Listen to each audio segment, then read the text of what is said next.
Hey guys, Alex and Dad from 7th Hour Films back again with Doctor Who Classic. Last time around we had Delta and the Bannermen. What was that one about? Okay. So, the TARDIS gets knocked off course on its way to Disneyland in 1959. Technically they won a trip. All right. But they end up at a holiday camp in Wales.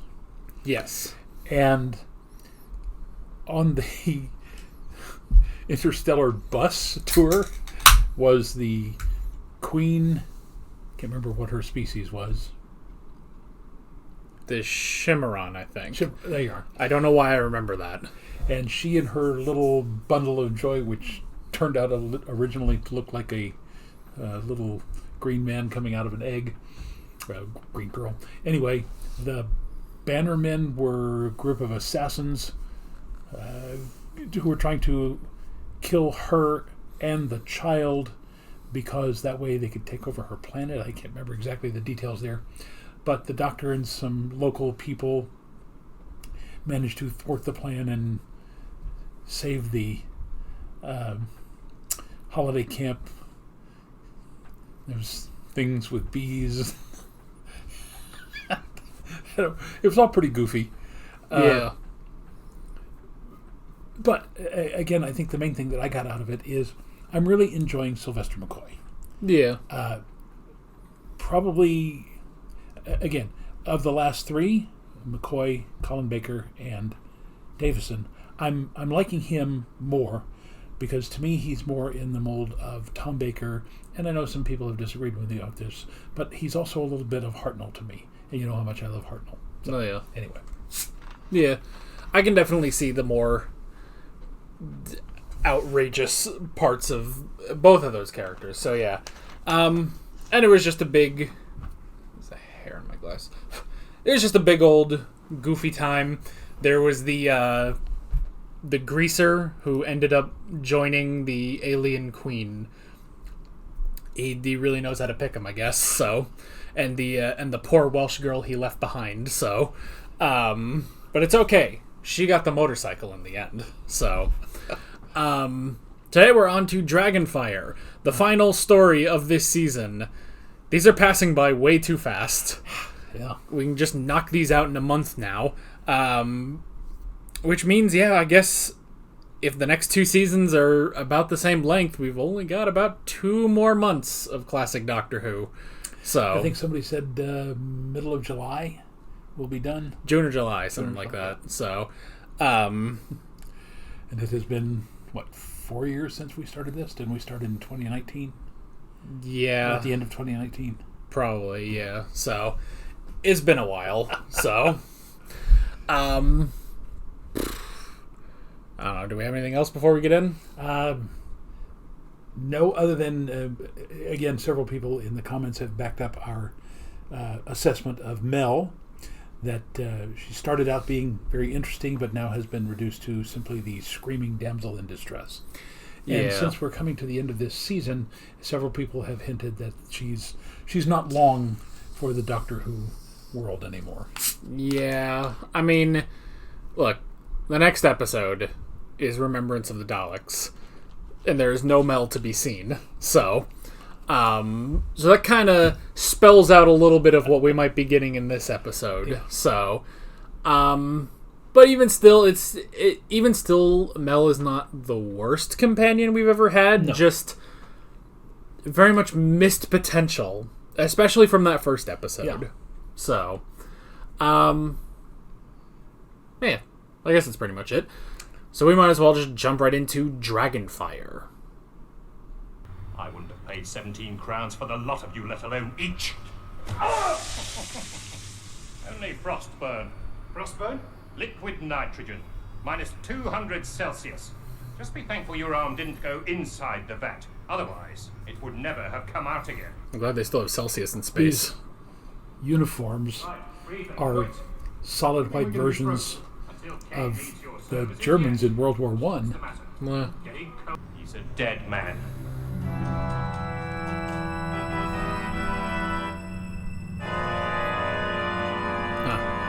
The restricted zone, it's where the artists are. Don't do it. It's not worth it.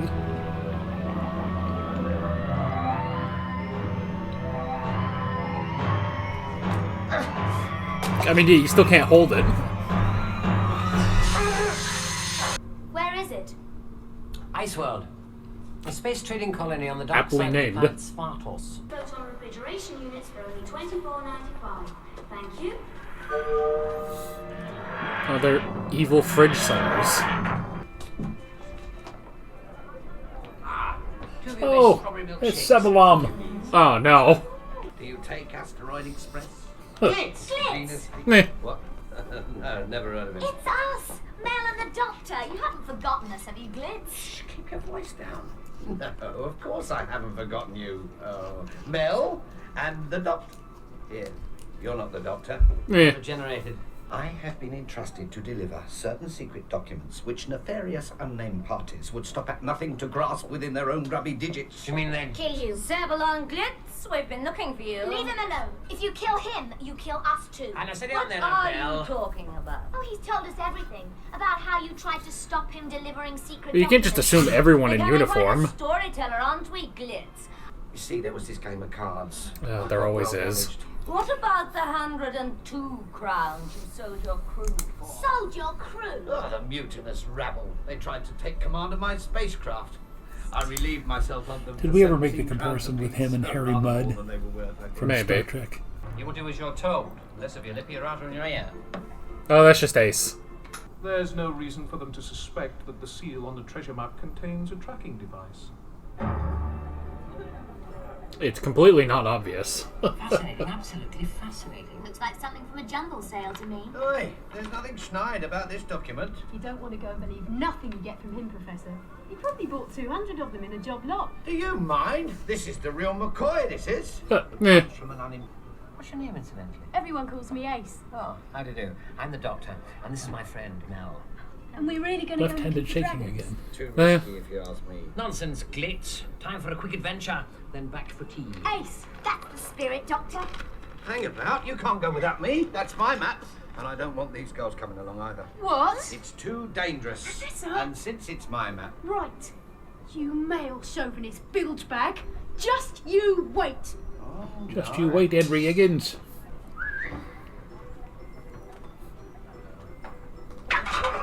They've left. Shake it some more. Shake it yourself. I beg your pardon. You heard. I've never been so insulted. Bet you've never had a milkshake tipped over your head before, neither. Oh, I'm awfully sorry, madam. I do apologise for my staff. I do assure you those milkshakes don't stain. oh. Alright, she's already way better than Mel. I got suspended after I blew up the art room. Meh. You blew up the art room. It was only a small explosion. They couldn't understand how blowing up the art room was a creative act. If anyone sees any member... Nitro 9. It's just like ordinary nitroglycerin, except it's got a bit more wallop. Careful you don't drop them. Come on. Her entire character is just blowing things up. Why? What's in those cans? Nitro 9. We got 8 seconds. Last one back's a gooey mess. Nitro. Everybody get down!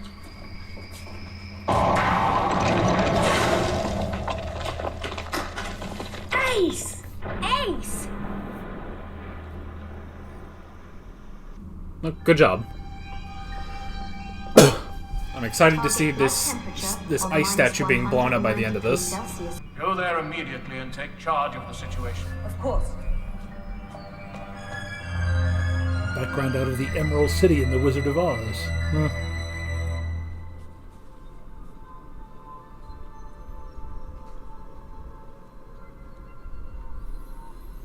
I haven't seen a Doctor Who set like this in 20 years.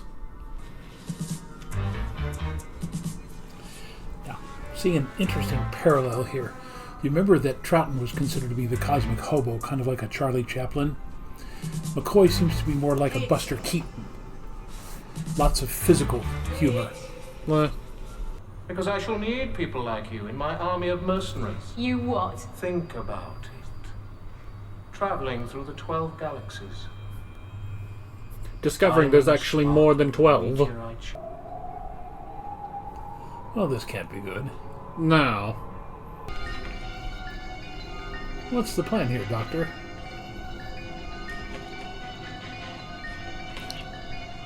I guess he's just trying to go down. It's just not working so well.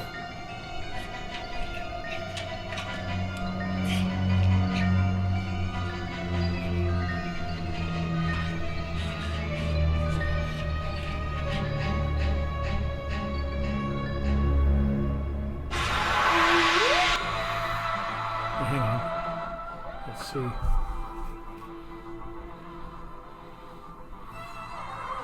Oh! Good Lord, Patricia Quinn. Although she was famous for this, she became famous in the United States for playing a very odd character named Magenta in the Rocky Horror Picture Show. I think she was also in the original London cast. The face, her hair in these other, she's like dark red hair. So seeing her in that curly blonde hair, I recognized the face, but I couldn't place where I had seen her. Oh, that's cool. And this was what, 87? 87. And Rocky Horror came out in the 70s. So yeah, this is nearly 10 years on.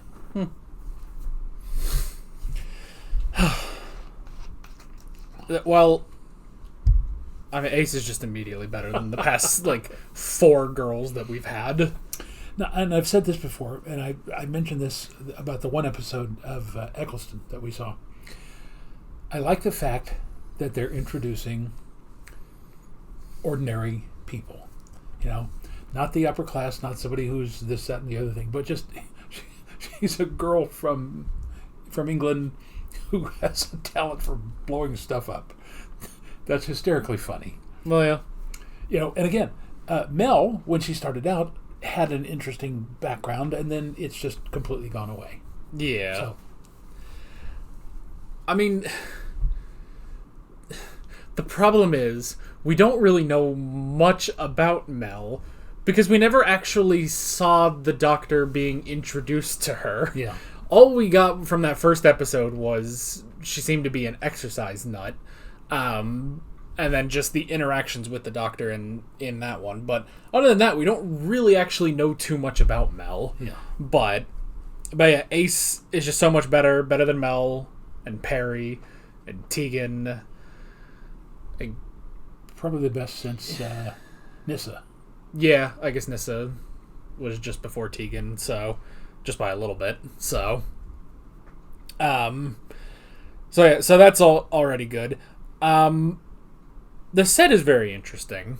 Like, I'm enjoying, because again, it does feel like it was made 20 years ago for a William Hartnell episode, but at the same time, it's like, it's interesting. I like the crystal look. I like the ice. It's I don't know. There's something interesting about it. Yeah. So, now Kane, the commander here, I'm assuming Kane is the commander. yeah. All right. So he lives on a planet called Iceworld. He has to sleep in a cryogenic chamber where his body is literally taken down to absolute zero. He touches things with his bare hands and they die. So we need a little bit more background on him. Yeah. So there's something very different about him compared to the rest of them. Yeah. But because we also don't know, like, he's gathering mercenaries, but we don't fully know for what reason at this point. I assume it's just, you know, conquest of the 12 galaxies, wherever those are. But I don't know. And I'm also curious if he has anything to do with the time storm that brought Ace here, or if that was just a complete accident. She mixed the wrong chemicals that day. I don't know. But I don't know. I don't know. So far, it's interesting, though. And this is the 3rd or 4th time that Babylon Glitz has come back. So, again, we joked about it, that he would have made an interesting companion. But, you know, it's nice to see that this is a very obvious, not a favorite character, but certainly one that there's a lot of potential for. Because, you know, he's the good-hearted con man all of this. And it's just nice to see him in different kinds of adventures. It reminds me of what they tried to do with Lytton, where it's like they had him in the 5th Doctor episode and they brought him back in a 6th Doctor episode, but then, I mean, he was brutally murdered, as was most people in that episode. But but with that one, I don't know. It felt like it was almost completely two different characters. Like, oh, he's, in this one he's working for the Daleks, and this one he's trying to help these ice creatures. Another episode about ice. So, whereas this one, it's like, no, it just makes sense. It's like, well, yeah, there's some weird treasure, and who else would be here but Sabalon Glitz? So, I don't think I've ever mentioned this before. It intrigues me why they have a character named Sabalon, which is obviously a very odd name. But in the Old Testament, there was a character named Absalom. So it's obviously just an anagram of that, but I can't remember. Absalom is in the story of King David. I want to say he was friends with David's son, Jonathan, but again, it's been years since I've studied that particular story in the Bible. So, but I do remember the name Absalom as being part of the King David story, at least I think. Well, yeah. Well, you biblical scholars. Well, there's squalors out there too. They can correct me on that. It's like witches and goblins. There ain't no such thing. Famous last words. Notice the look on Ace's face with Mel screaming in her ear. I don't know which is more distressing, the scream or the dragon. That is actually McCoy, and he is quite athletic. I love the look of this planet, though. It's just very lopsided. Well, more like an asteroid or something. Well, yeah. Because a planetary city of that scale would be, maybe 100 or more miles tall.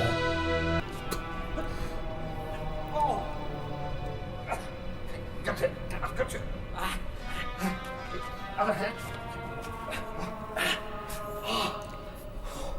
Good job. So how did Glitz get down there?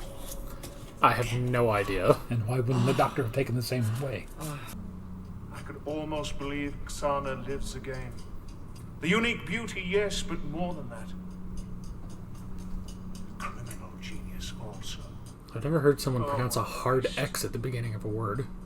Should have been I who was killed, escaping arrest.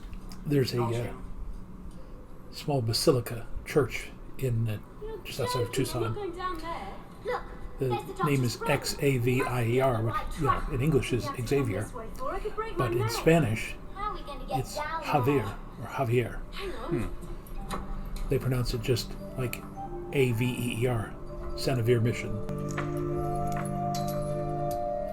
Just happen to have a chain rope with you? Excuse me, what's your attitude towards the nature of existence? For example, do you hold any strong theological opinions? I think you'll find most educated people regard mythical convictions as fundamentally animistic. I see. That's a very interesting concept. Personally, I find most experiences border on the existential. Well, how would you reconcile that with the empirio-critical belief that experience is at the root of all phenomena? I think you'll find that a concept can be philosophically valid, even if theologically meaningless. Mrs. Premise and Mrs. Conclusion. Before Plato existed, someone had to have the idea of Plato. Oh, you've no idea what a relief it is for me to have such a stimulating philosophical discussion. There are so few intellectuals about these days. Why are you a random guard? Think of the assertion that the semiotic thickness of a performed text varies according to the redundancy of auxiliary performance. In for a penny. acts. Yes. Not interrupting anything, am I? What are you doing here? That's a very difficult question. Why is everyone around here so preoccupied with metaphysics? I think she's going to kill us, Doctor. Ah, an existentialist. Quiet! Either that, or we don't. Right, this is really weird. The way he said "don't" sounds like he's actually Scottish trying to a British accent. I think he is. Oh. Well, McCoy.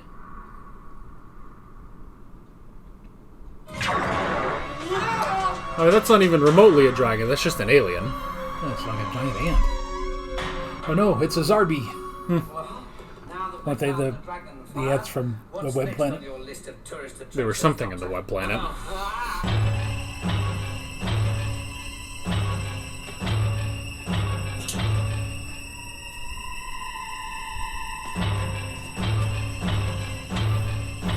See, you gotta hope that nobody makes a ice monster thing out of me, because I always look down everywhere I go. I dreamed that one day everything would come right. I'd be carried off back home. Back to my real mum and dad. Then it actually happened. And I ended up here. Ended up working as a waitress again. Only this time I couldn't dream about going nowhere else. There wasn't nowhere else to go. So one thing about Doctor Who is space sucks. It's my name. It's not really Ace. My real name's Dorothy. That's how I knew they couldn't be my real mum and dad. My real mum and dad would never have given me a naff name like Dorothy. Come on. Are they going for a Wizard of Oz thing with her? Swept up. Except Dorothy has nitroglycerin. More of an acquaintance, actually.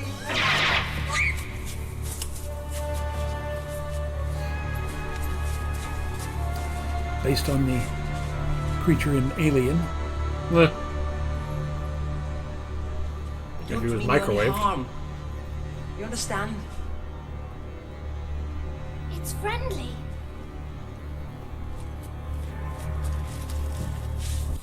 Be excellent. Party on, dudes. Let's see. Warning, defrost threshold crossed. Cabinet temperature rising. +1 Celsius. +2 Celsius. And that guy worked so hard. Celsius. Are you the one that everyone was looking for? Treasure. Hello. Whoa. After 3,000 years, the Dragonfire shall be mine.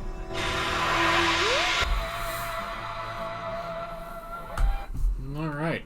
You know, I'm still enjoying the 3-episode story. Yeah. It definitely...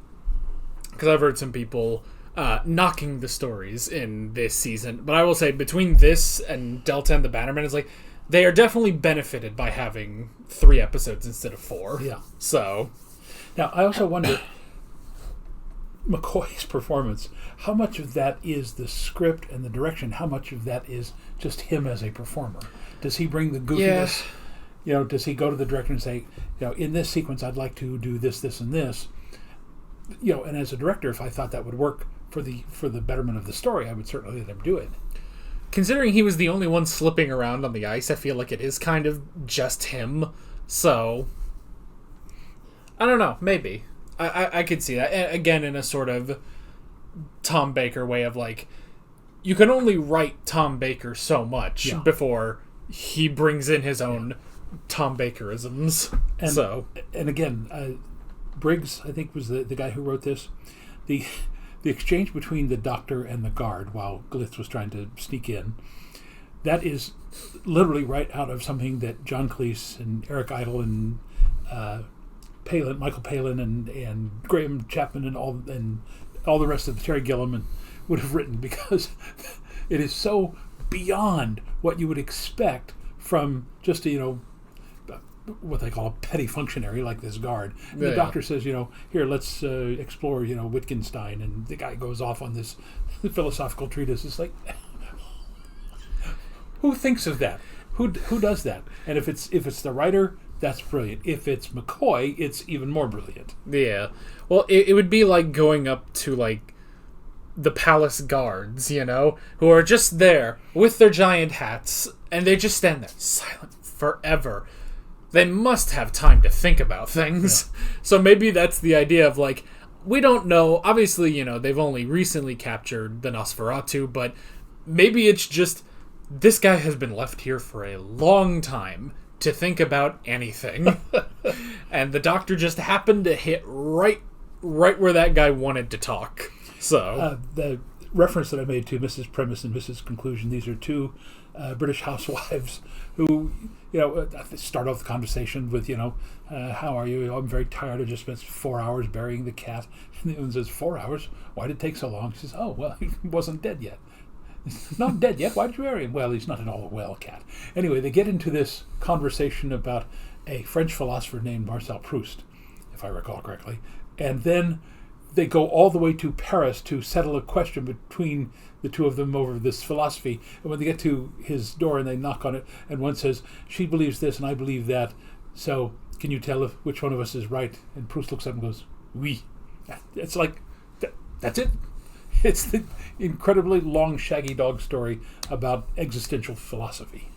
Well, yeah. So it is definitely an interesting thing. We talk about like the British humor side of Doctor Who, which I don't know.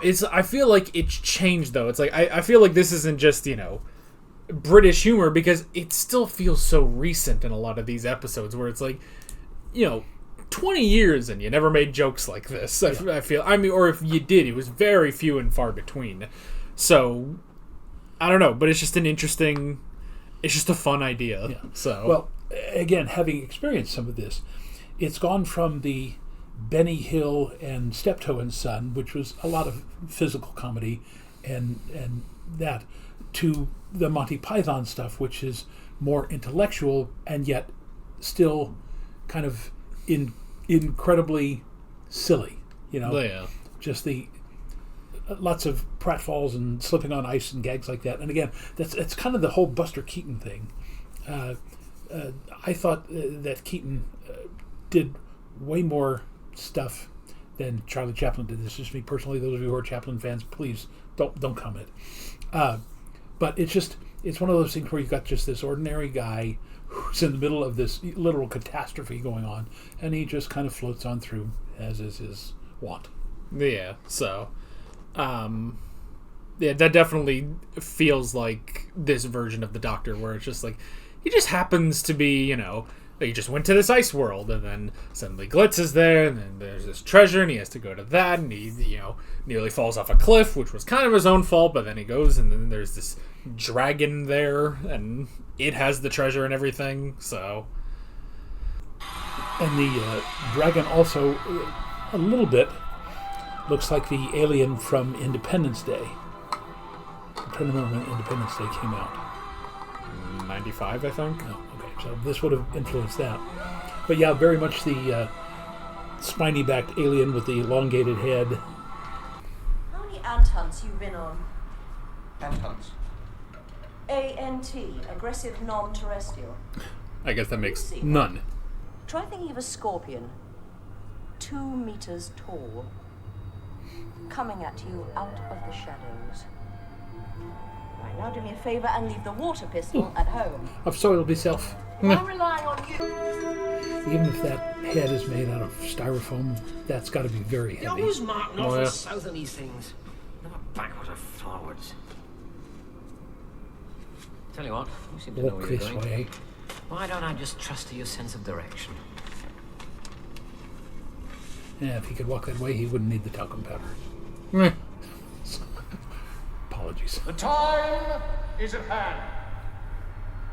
In a few hours, the sun will rise. What the does that mean?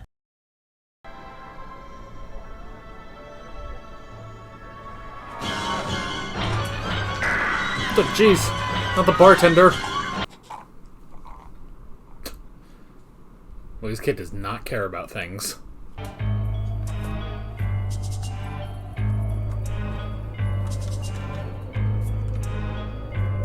Oh, this is padding. Yeah.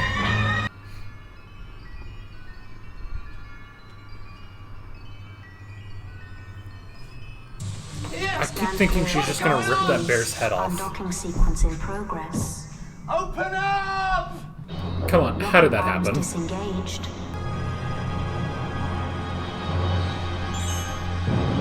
Oh no.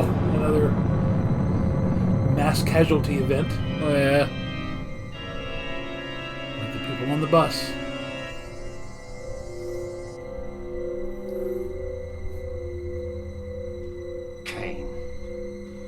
Khan. This is our spacecraft. I'm not stupid. Come on. Just the head, and it's finished. Oh, poor thing. Dragon's treasure. Ark of the Covenant. Meh.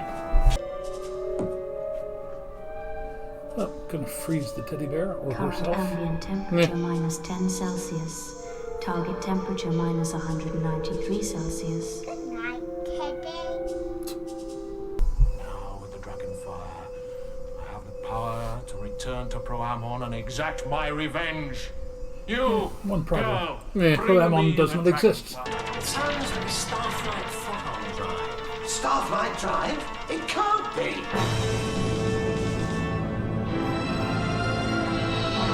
You know, you probably should have just left him in a cell on an asteroid and not with a ship. No, it shall not be. Danger. Unfiltered sunlight. What's he doing? It's scorching. Whoa! Puddle of goo. Well, that kind of worked itself out. Well, Blitz now has a new spacecraft. Yeah. Good afternoon, shoppers. This is the new management speaking. Captain Blitz. Oh, God. It's time for a few changes. It's the worst supermarket in the Well, I suppose universe. it's time. Fine. Funny our business time. No, I meant, I suppose it's time I should be going. Oh, Time that I left. Not really for a reason, it's just time. you're right. Who said anything about home? I've got much more crazy things to do yet. Well, we've officially renamed my new spacecraft the Nosferatu-2. Just crack a bottle of the Tutu? old carbonated Should be the fruit alcohol over the Nosferatu. bows and I'll send you a postcard. But I don't have an address. Oh, I'll put it in a bottle and throw it into space. It'll reach you in time. Meh. 1. I'm in charge. Whatever you say, Professor. 2. I'm not the professor. I'm the doctor. Whatever you want. And the 3rd? Well, I'll think up the 3rd by the time we get back to Perryvale. There you are. I've been looking all over for you. Now, come on.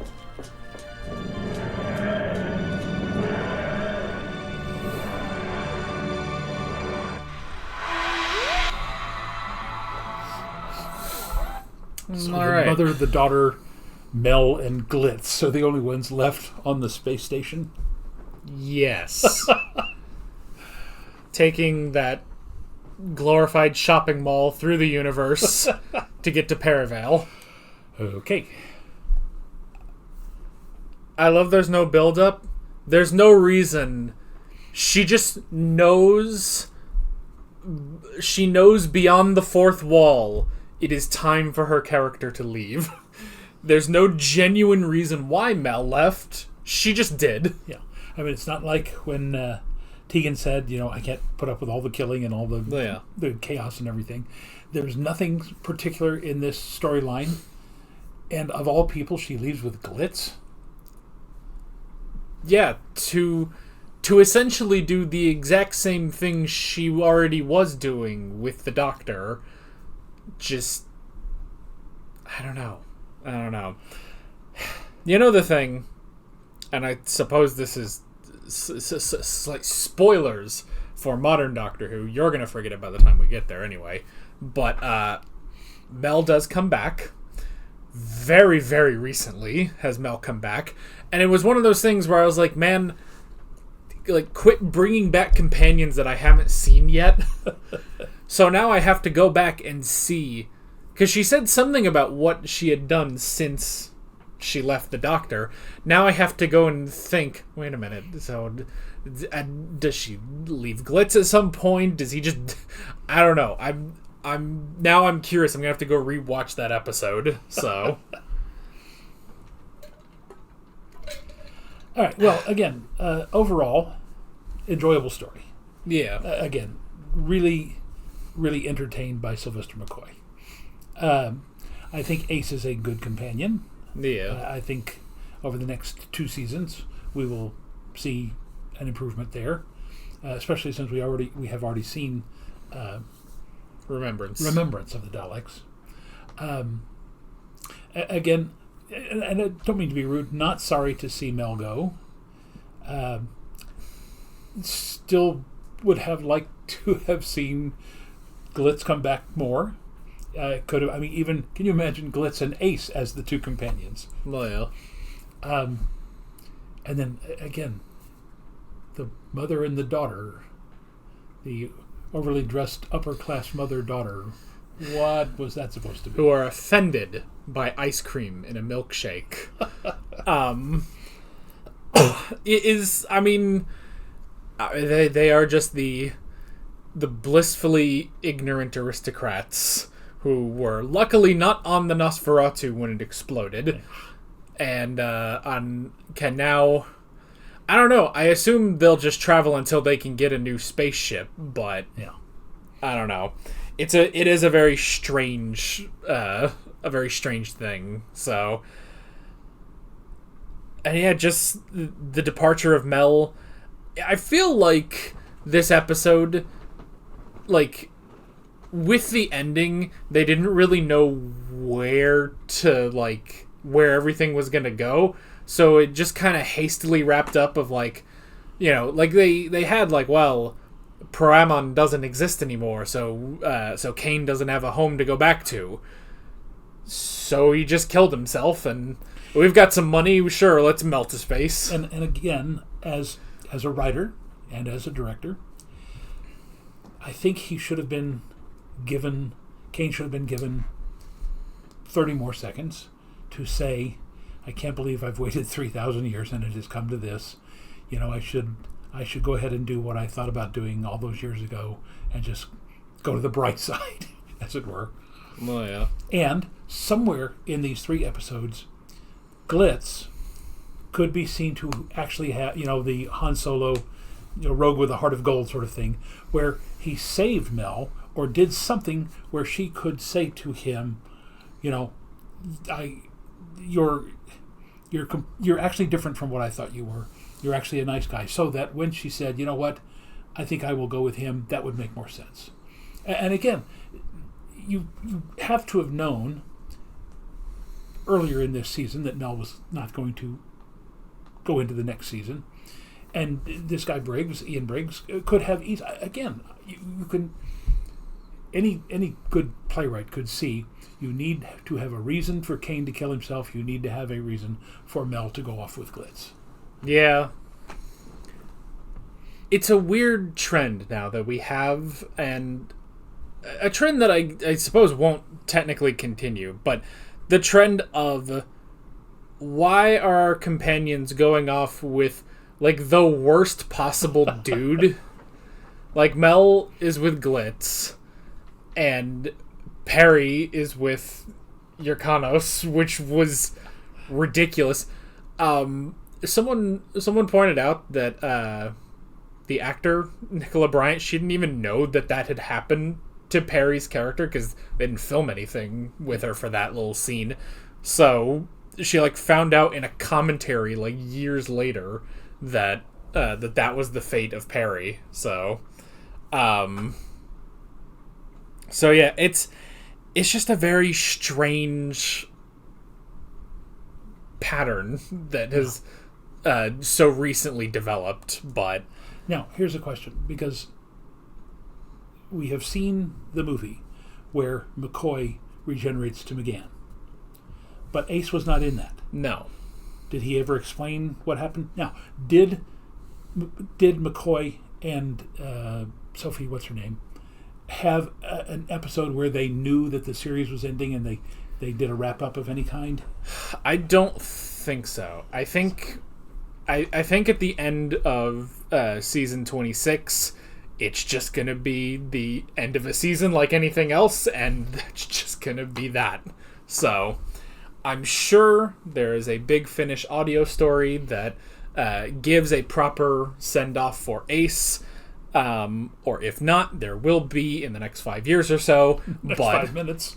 yeah, so but yeah, I don't think that's how this part of this era of the show is going to end. I think it's just going to be cut off, basically. Yeah. So well, yeah, but other than that, still a fun enough episode. The location was interesting. It does slightly suffer from the brutal Doctor Who era that we've been in for a while of, like, you know, this poor creature ended up dying. Everyone on the Nosferatu died. Even Kane, like, not that it's gruesome that he died, but how he died, you know, just a complete... It was a great effect. They clearly wanted to do Raiders with that effect, but it was also genuinely terrifying, and any little kids in the audience are currently bricking it right now. So, but other than that, because even like, because it's also a thing of like, I feel like they could have gone gruesomer with when he kills people. Like, he just sort of, you know, touches them and then they die, and, you know, they've got a little tube of smoke that gets puffed out so that they can do that effect. I feel like maybe they just didn't have the money, or maybe they were getting the complaints, because, like, I would have almost expected they do that and then they show either a shriveled up frozen body or a body that slams and breaks apart. Yeah. So luckily they didn't do that, but and it was also interesting, like, with Balaj. There's a very interesting pronunciation of that name, but Balaj, that was an interesting sort of, you know, these mercenaries, these people that have been taken and given the mark on their hands and everything. That was an interesting plot line. I feel like they didn't go as far with it as they could have. I mean, Balaj, you know, died at the end of part 2, but, you know, they kind of hint at it a little bit with Ace as well. So now, you mentioning Raiders, there were 2 other things you just talked about that are literally lifted from Raiders of the Lost Ark. Aside from that, yeah, Balaj and the enemy Belosh or Belloc. Yeah, and the fact that the original Nazi that goes after the medallion has the imprint on his hand, like she had on hers. And the gem that they carefully lift out of the alien's head, like it was almost like directly they just missed the, you know, putting something over it. So yeah, there were a number of references and to lightning Raiders shooting out and killing people. Yeah, so that's really strange, because literally nothing else in this episode feels anything like Raiders of the Lost Ark. So, you know, you've got Glitz, who's just, you know, ridiculous. You've got the ice world. You've got the shopping mall for refrigerators. It's like none of the rest of it feels like Raiders. So it's just interesting sort of references. Yeah. So,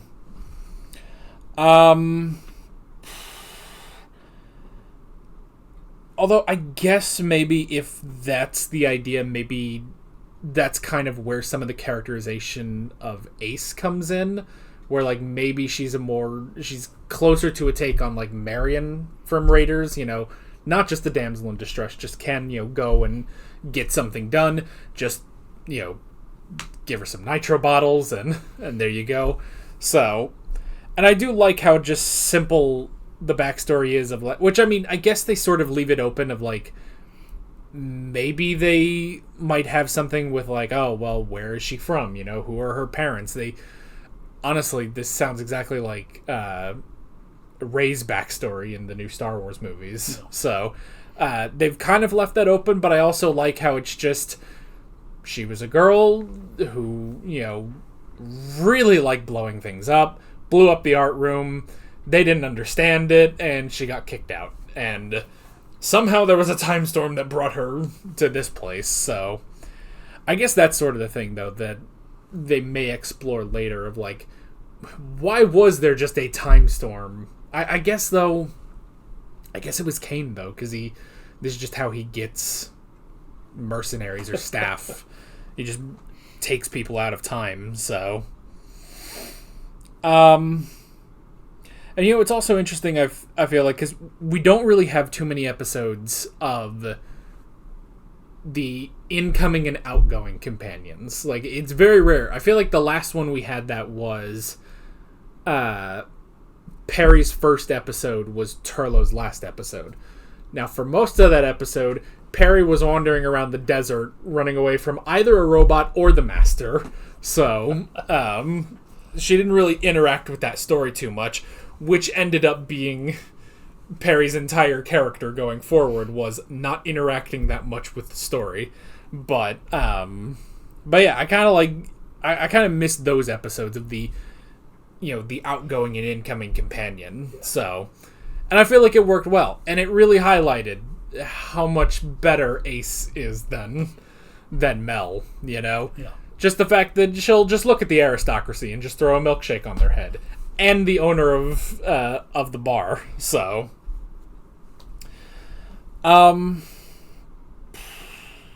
That's pretty much all I got, honestly. You got anything else? No, other than we had brought up the Wizard of Oz.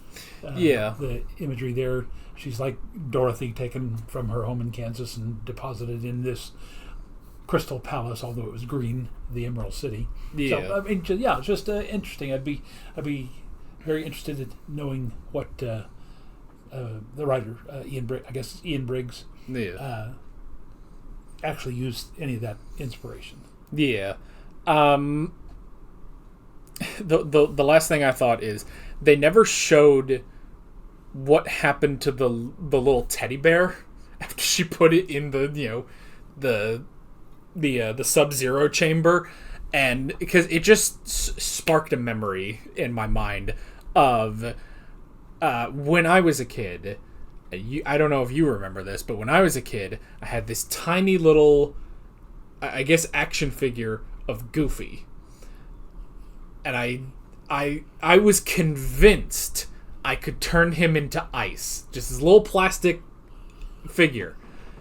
And that little thing must have stayed in the kitchen freezer for 2 years. Because I was convinced it was science. It didn't go anywhere. No. It did not go anywhere. It never went frozen.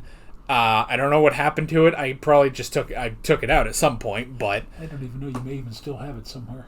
I don't know. Somewhere in the bowels, somewhere else. But yeah.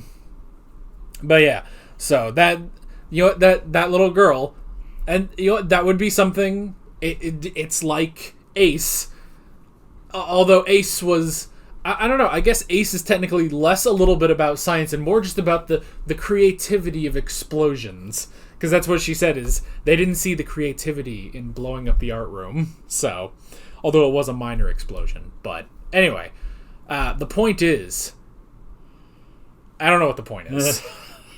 But it was a good episode anyway. So well, I kind of thought when she did that she was accidentally going to start the cryogenic process to malfunction, and that would be Kane's reason for saying, you know, if I'm going to die a slow death, I'd rather die a quick death, and then, you know, just opening up the port and, you know, flash frying himself. Well, yeah.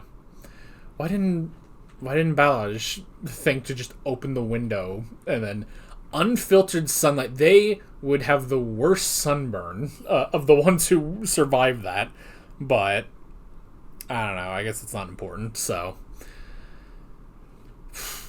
I guess that's it. That's it. That's pretty much it. I got So nothing else. yeah.